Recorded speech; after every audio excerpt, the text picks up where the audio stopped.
In this series so far, we've looked at how we can create a pathfinding tool and then how we can import that as Unreal landscape splines into Unreal to create landscape paths on the terrain, roads and tracks, things of that type. But the Unreal Engine also has a feature which is contained within the water plugin, which allows you to add oceans and rivers and lakes to your environment. So in this video, we're going to look at a tool that I've built previously, which allows us to take the pathfinding system, or a system similar to the pathfinding tool we've built throughout this tutorial series, and instead of using it to create landscape splines, we're injecting the paths that are created by Houdini into Unreal's water system to create rivers along the terrain like we see here. Okay, so in order to demo this in action, I'm just going to hop over to a fresh scene, and let's go ahead and close this one down. And this is where we left off in the previous part of this series. So you can see that we've already got our landscape splines across the terrain.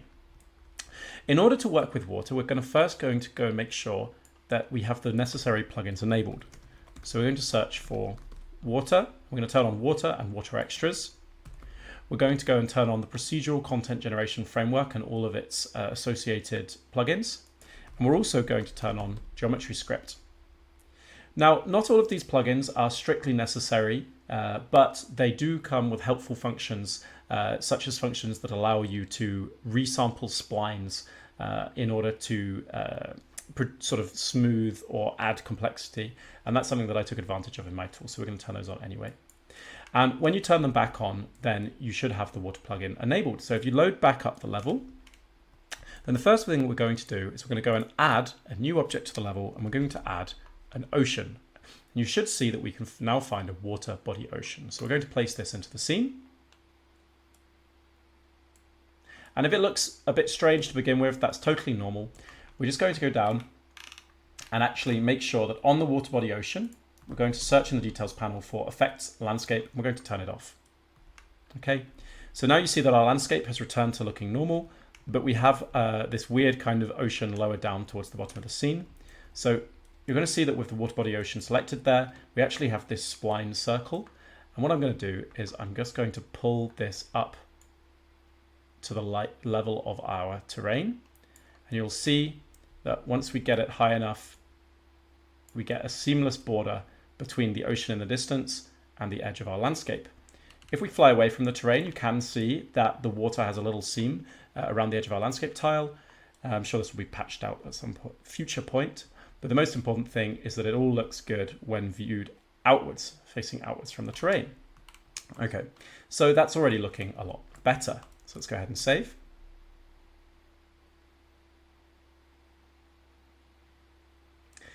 The next thing we're going to do is we're just going to inspect the other options we have available to us. So I'm going to go up and add a new actor and search for water. And you'll see we have a whole load of options. So I encourage you to get familiar with what all of these different water-based tools do.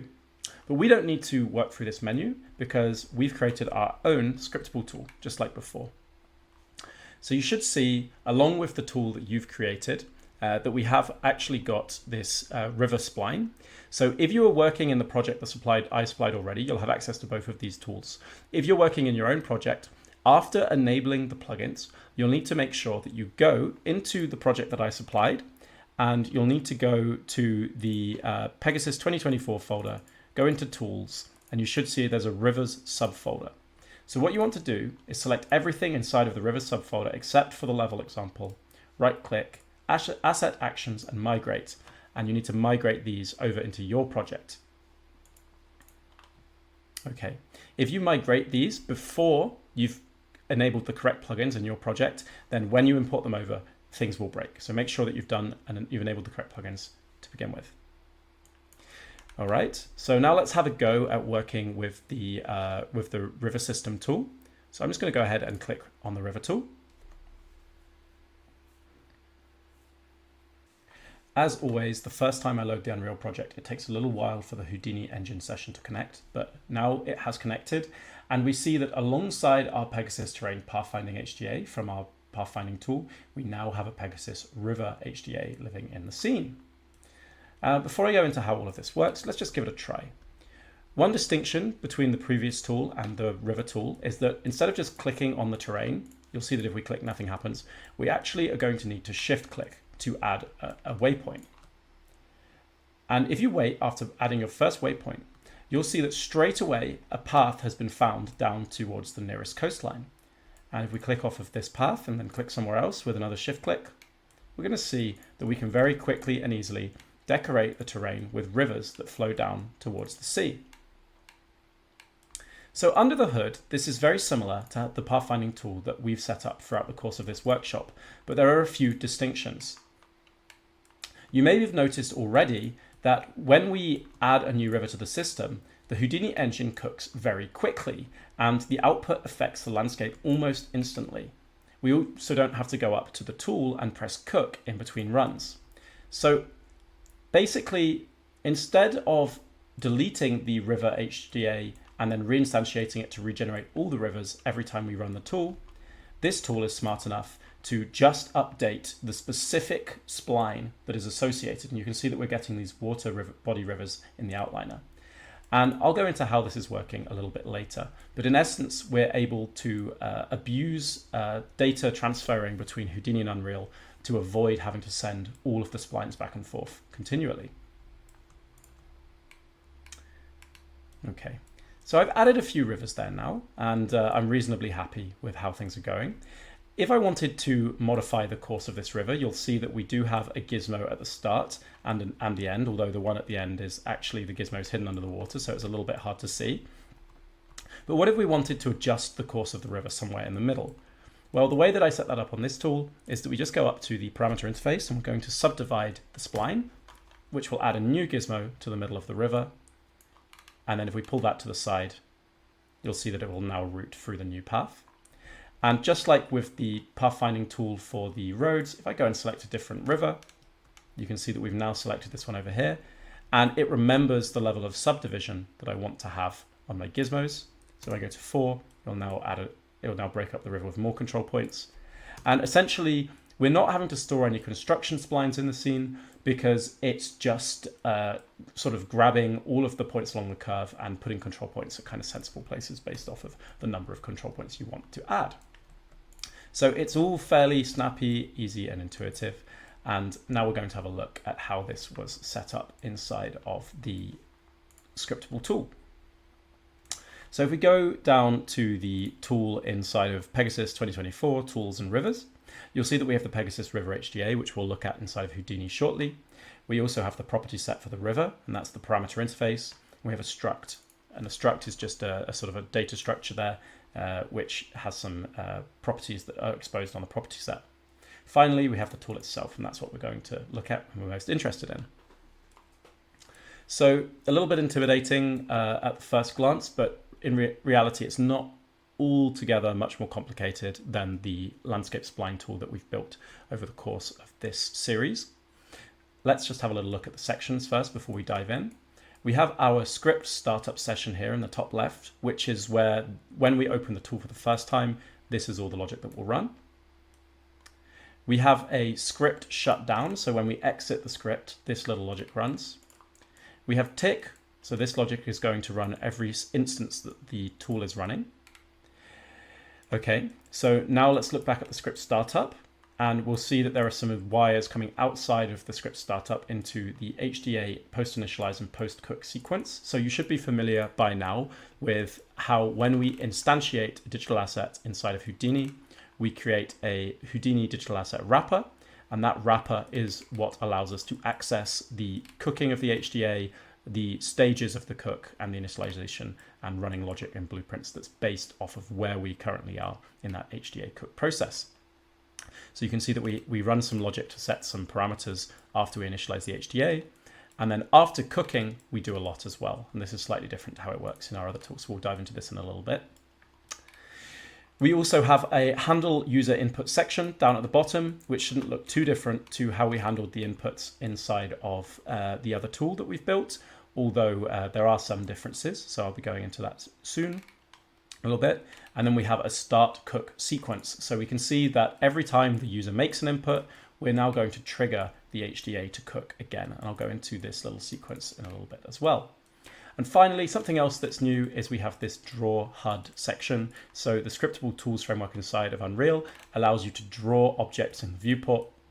So we can draw text such as which spline is currently selected, as well as a little line that points towards the spline. So that's what I'm doing here, just to add a little bit more contextual information for the user of the system. Okay, so now let's run through in a slightly more granular sense, starting with when the script begins to run. So when we run the script for the first time, first of all, we're going to follow this top wire up, and we're going to be initializing the property set. So this is initializing the parameters, which you should be familiar with. And then we're going to initialize the bindings to the events. So whereas on the other tool, we had a recook button and that fired a recook event, in this tool, we just have a remove selected gizmo function. Then we watch some properties, and we didn't talk about this in the previous series, but essentially what this allows us to do is to listen for parameter changes in the property set, and when they change, we can then fire off an event. So whereas in the other tool, our selection was entirely based off of what we're currently clicking on in the outliner or the viewport, with this tool, we can modify the selection directly in the property set, and then it will configure the selection as if we'd actually picked a selection in the viewport. Finally, we watch the number of gizmos, and this is the sort of resampling of the spline that we talked about a minute ago, where we're able to construct new gizmos based off of the number that we've specified based off of the spline. So as we drag that slider value, we can add or decrease the number of gizmos.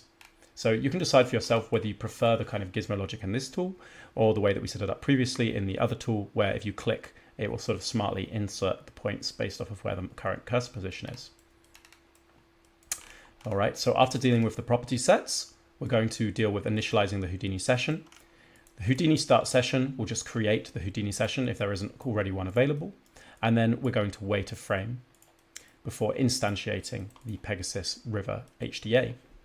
So this is slightly different to how it worked in the other tool, where we actually don't instantiate the asset until we want to recook it. So the way that we set it up in the other tool was to work around how the Unreal landscape spline system and the Houdini system communicate in Unreal. There were issues with attaching the splines to the HDAs, and we could end up in a real mess with having lots of landscape splines attached to various different digital assets. We don't have those issues with the water spline system. So in this case, it's cleanest to just instantiate the digital asset right at the start of our tool session, and then just modify its inputs and outputs and recook it. And we actually clear this up at the end of each session as well, so that it doesn't remain in the scene. Okay, so that was a lot of talking. Let's just have a little recap of how this tool actually works. If we run it, see if we can sort of think about how what I've just explained in actual context. So we see we run the tool and it instantiates the River HDA. If I end the tool, it deletes it immediately. But it doesn't clear up the water body rivers. They live by themselves in the world. If we run the tool once more, we get the river back.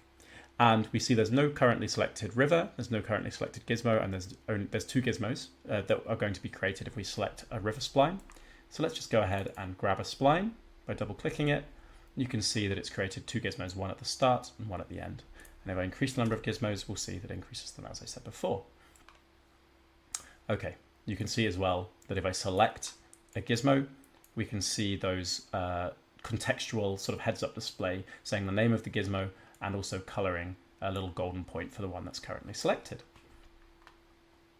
Okay, so if we go back inside of the tool, well, let's continue down after the instantiation of the digital asset.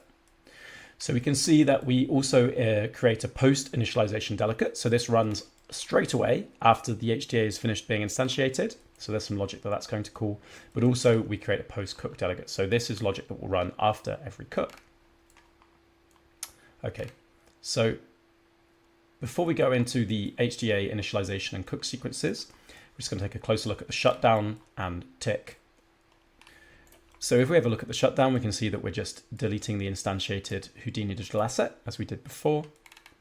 And if we go to the tick, we can see that we're handling the selection. So if we open up our old tool, the one that we created during the workshop, and go to the handle selection section, so that should be inside of the event tick, and I've completely lost it now.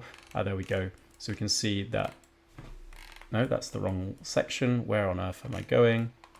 I need to actually go and search for the event tick because I'm lost. And on script tick, oh, there we go. So it's inside of here where we handle the selections. So this whole logic here is about basically making sure that we have got the correct gizmos created for the correct spline that we've currently got selected. And if you compare and contrast this to the handle selection function inside of the river tool, you'll see that they're quite similar. I've just put more things inside of functions. So they're quite similar little bits of logic there. Okay, so now let's have a little talk about the post-initialized sequence. So this is what runs immediately after the HDA is created. And inside of here, we're actually going to cook. We're going to disable cooking on parameter input changes. So we're only going to cook on command, as we did within our previous tool. And then we're going to disable the pathfinding by default. And you might be wondering why we're going to do that, but I'll explain that in a moment. And we're going to say seek ocean is equal to true. So because this is a river tool, we're always going to be seeking out the ocean. So then let's have a little talk about the post-cook sequence. So the post-cook sequence is what happens after the HDA is run. So this is actually the section that is responsible for communicating to Unreal what happens after the pathfinding has completed. So this is quite interesting because if we go back to our other tool and have a little look inside of here, we can see we don't even have a post-cook sequence. So we don't really care about communicating with Unreal after the HDA is cooked because we're letting the Houdini engine handle transferring the splines to the Unreal Engine landscape. In this tool, because we don't have, the Houdini engine can't natively communicate with the water system, we actually have to deal with the data coming out of the digital asset ourselves. Okay, so this is a little bit involved, but let's just have a step through it. So let's assume that the pathfinding algorithm has run. We're going to wait a frame, because this is something we tend to do with the Houdini engine public API inside of Unreal, just to avoid getting too clogged up. Then we're going to do a post-update palms. Okay, so this is a little bit abstract, but I'll come back to it in a second. But essentially, we are modifying some parameters on the digital asset, which is essential for Unreal to be able to read and get the correct kind of data out of it. Then we're going to disable the pathfinding again. So if you remember, we disabled the pathfinding previously when we initialized the tool for the first time, and we're also going to disable it after we've done the cook on the tool. So why are we disabling the pathfinding? Well, we'll come to that once we go and have a look at the actual cook sequence. But let's just assume for now that the tool has cooked, we've got the correct data that we want, and now we need to communicate it to Unreal. So this is where we get to the kind of beating heart of the system. So if we ignore the do once for now, but this does have something to do with disabling the pathfinding, so we'll come to that later. We're going to check, do we have a river, a current valid river selection? If we don't, we're going to create a new river. We're going to set it to be the current river, okay? If we do have a current river selection, then we don't need to create a new one. Once we have got a valid river selection, either by keeping the previous selection or by creating a new river, we're going to go into this function and see what's going on. It says who ramped a vector array. And what this little logic here is doing is it's going over the digital asset. It's getting the values inside of a color ramp, so a parameter of color ramp, a color ramp parameter. And that color ramp parameter actually stores the information of the spline that we want to turn into a river. We're going to go over this ramp, iterate over all of the points in the ramp, and then we're going to create an array of vectors. And with that array of vectors, we can update the spline points on the current river spline, and then we need to synchronize and broadcast the changed spline to the water system, followed by an on water body changed notification, which is going to cause the water mesh to get recalculated. Okay, so if I lost you there, that's fine. It's a little bit heavy, and there's some slightly sort of hacky and unusual ways of approaching things here. And in order to explain it a little bit more clearly, we're going to have to jump over to Houdini. So along with the project files, you will see that you've been provided with the Pegasus Advanced River Pathfinding tool. So you can open up the Find Shortest Path Fundamentals example HIP and find this little example I've set up, or you can just place a Pegasus Advanced River Pathfinding tool into your scene and you can plug a curve input into it, okay? Let's jump inside. We can see that with this river pathfinding tool, we don't actually get anything in the viewport, and this is by design. But if we go and have a look at the parameters, we can see that we do have some settings. We do have an input mode and an output here. And this is kind of what I'm talking about. So here we can see a sort of ramp with lots of different colors. So what on earth is this about? Well, let's jump inside of the tool. You'll see that inside of the Advanced River tool, we have a stashed version of the terrain. So I've just stored that in here for convenience for the time being. And it's already got a kind of mesh that's computed that's nice for river pathfinding. So you can see that all of the edges of the island go down to a point in the middle. And that's sort of the secret that enables a point for anywhere on the river to find the closest path towards the edge of the island. So we have our sort of terrain. And we also have our input curve. So if you don't already have a curve yet, you may want to just sort of, while previewing the terrain, just put down a new curve and sort of draw a spline across it. Okay, make sure that's wired into the first input of the HDA. So this mesh, then we sort of take our curve input and we go down, we snap it to the terrain as we do in our other pathfinding tool. We calculate the path costs as we went through the setup in our other pathfinding tool in part 1 of this series. And then again, we're using the find shortest path node, which is a very similar setup to one that I demonstrated before. So the difference is we go through and we post-process all of this and we remove it. We sort of process it down to just this curve because we don't want to have the part that actually goes under the terrain. And this spline here is the one that we actually want to send back to Unreal. And this is the one that gets sent back to Unreal. And this is where things get a little bit weird. So if we have a look at the output of the node again, we'll see that nothing is actually going through. So we're not setting any attributes on the geometry like we did with the pathfinding tool that writes to the Unreal Landscape Spline system. What we're doing instead is we have a little Python node that is at the very end of the tool. So this is going to run every single time the tool gets cooked. And what it's doing is you can see that we're getting the parent node, that is the HDA, and we're getting all of the points that are coming in to this Python node. And for every point, we're setting a ramp palm. So we're setting a position on the parameter ramp, which is up here. Okay, so this ramp is literally the spline just encoded into a ramp, and we're kind of abusing the fact that a position is a 3D vector and a color is a 3D vector. So each of these positions on the ramp corresponds to a position in space. Okay, so that's super weird, but that's how this works. That's my hacky solution, and it's more powerful than it might sound, because being able to read that ramp into an array of positions inside of Unreal means that suddenly inside of Unreal, we're able to take that array of vectors and do anything with it. So this is just one example of what you can use that to accomplish. But you could really use this ramp to store anything. It could be positions of instances. It could be other kinds of splines. So there's a landmass system that allows you to do faster landscape deformation. So you could move away from the traditional Unreal Landscape Spline system entirely if you wanted to. And really, there's no limit once you get this data out into Unreal as just an array of vectors. So this is kind of the secret of how this tool works. Okay. You'll also notice, as you remember, that the tool, when I actually go and sort of add a new point onto the terrain, it cooks almost instantaneously. And this is a lot faster than the kind of standard Houdini digital asset way of working, because it doesn't need to send all of the data of the splines. It doesn't need to send them all back to Unreal and do that translation. And it also doesn't need to send the data from Unreal to Houdini. In fact, all that's happening is we're just communicating sort of parameters back and forth, and it's literally as lightweight as it possibly could be. So that's kind of how you can see this sort of like benefiting, your workflow if you're thinking about building tools inside of Unreal. This is a really nice way to sort of bring Houdini and Unreal together and have the two kind of working really rapidly and really nicely together. So that's the river tool, and there's more that I could go into, but I think that that gives you kind of a broad overview.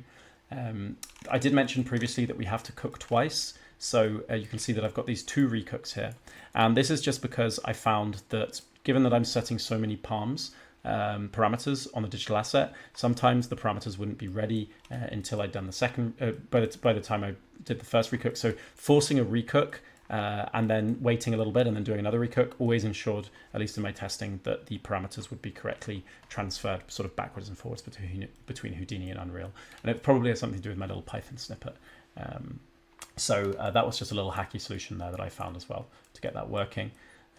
So yeah, I'm going to be providing all of these files, the rivers and the roads, and I encourage you to kind of play with them and see what you can do, see what's possible with the tools that are provided, and also have a go at kind of seeing what you can do and sort of enhancing it and making your own.